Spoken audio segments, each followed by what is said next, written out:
tidak adil rasanya kalau hanya legislatif aja yang disampaikan. Eksekutif, yudikatif juga perlu disampaikan, ya kan?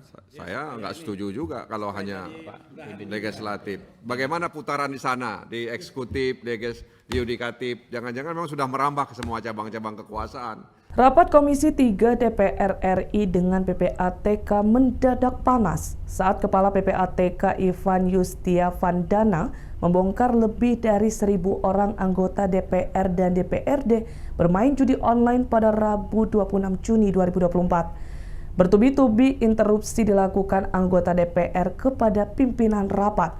Pertama datangnya dari anggota Komisi 3 DPR RI fraksi PKS Nasir Jamil yang meminta Kepala PPATK juga mengungkap eksekutif dan yudikatif yang bermain judi online. Nasir menilai tidak adil jika PPATK hanya membongkar anggota legislatif yang bermain judi online. Ia juga meminta PPATK membongkar perputaran uang terkait judi online di kedua lembaga tersebut. Senada dengan Nasir, anggota Komisi 3 fraksi Golkar Supriyansa turut meminta PPATK mengungkap praktik judi online di semua sektor kekuasaan agar bisa menyelesaikan masalah judi online secara menyeluruh. Ikuti terus berita aktual lainnya. Jangan lupa like dan share seluruh akun Tribun Medan. Ya, jadi pada posisi PPATK di dalam Satgas, PPATK melakukan analisis terkait dengan transaksi yang diduga ini dan sudah sangat kuat dugaannya terkait dengan judi online. Memang perkembangan paling masif terjadi di sekitar 2019, 2020, 2021.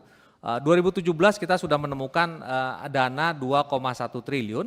Lalu kemudian 2018 3,9 triliun, berkembang 100% di 2019, 6,85%, berkembang lebih dari 100% lagi di tahun 2020 menjadi 15,77%, berkembang lagi lebih dari 100% di 2021 dan terus yang paling masif adalah 2021 ke 2022.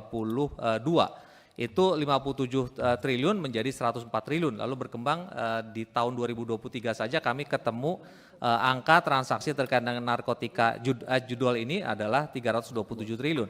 Nah di kuartal pertama saja di tahun ini kami menemukan transaksi sebesar 101 triliun lebih terkait dengan judi online.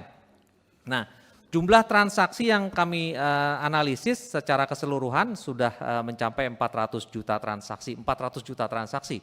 Di tahun ini saja sampai kuartal 1 kami sudah lebih dari 60 juta transaksi. Untuk sampai bulan ini saja kami menemukan lebih dari 60 juta transaksi. Nah pertanyaan apakah ini terkait dengan semua kalangan? Ya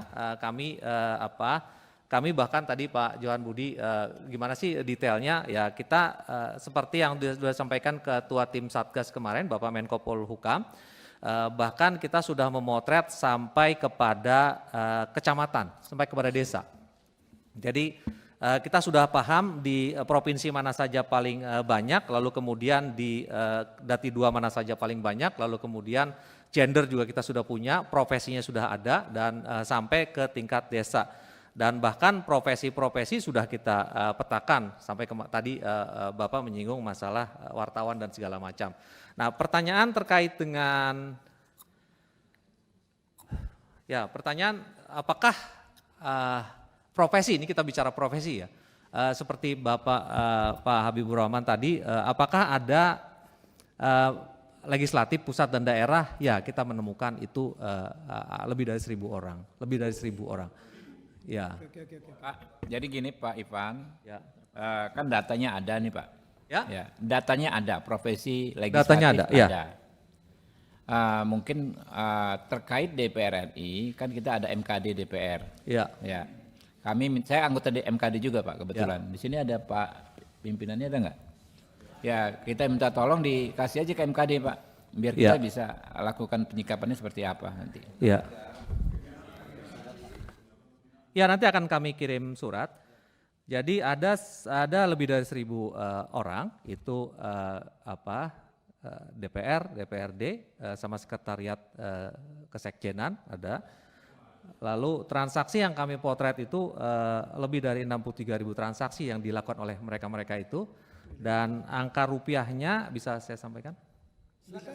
Ya, angka rupiahnya hampir 25 miliar di masing-masing.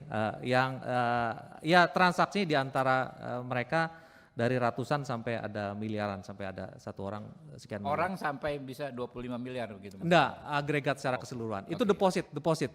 Jadi kalau dilihat dari perputarannya sampai ratusan miliar juga. Pimpinan, saya usul ini pimpinan, karena ini menyangkut juga para wakil rakyat, tadi sudah disampaikan pimpinan, sebaiknya hari ini atau kita putuskan MKD yang memanggil PPATK ke MKD untuk menjelaskan secara terbuka di sana. Terima kasih. Ya, akan saya sampaikan ke pimpinan MKD. Pimpinan, tidak adil rasanya kalau hanya legislatif aja yang disampaikan. Eksekutif, yudikatif juga perlu disampaikan, ya kan? Saya nggak setuju juga kalau hanya legislatif. Bagaimana putaran di sana, di eksekutif, di yudikatif? Jangan-jangan memang sudah merambah ke semua cabang-cabang kekuasaan. Seolah-olah Termasuk di PPATK ada nggak tuh Pak, yang main Pak? Di PPATK Alhamdulillah nggak ada. Alhamdulillah nggak ada. Setuju pimpinan, setuju. Saya kira eksekutif Cuma juga, sedikit orangnya, cuma 500 orang. Kalau yudikatif di KPK. juga. Ya. Download Tribun X sekarang. Menghadirkan lokal menjadi Indonesia.